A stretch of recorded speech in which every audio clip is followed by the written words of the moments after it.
وفاة ابن رحمة رياض اليوم في تركيا. مرحبا متابعينا الجديد بالقناة، خلي لايك واشتراك ويفعل الجرس حتى يوصلك كل جديد.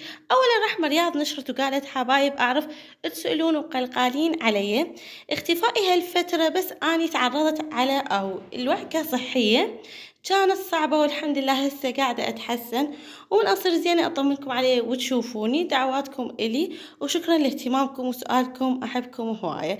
رجع الفنان اللبناني إلي نشر وقال خالص دعواتنا وصلتنا للنجمة رحمة رياض وزوجها نجم الكسندر علوم بعد خسارة طفلهم. نعم رحمة كانت حامل ولكن الطفل توفى، والآن رحمة خرجت من المستشفى في تركيا والطفل لساته ببطنها. وإن شاء الله الله يصبركم ويحميكم ويا رب يعوضكم كل الحب من كل قلبي. طبعا إن شاء الله الله يعوض رحمة الطفل الصالح، وأكيد لو مكتوب لها حيكون ويديم وياها ويطلع بخلقتها تامة، بس ما مكتوب لها. الله يعوضها على خير إن شاء الله.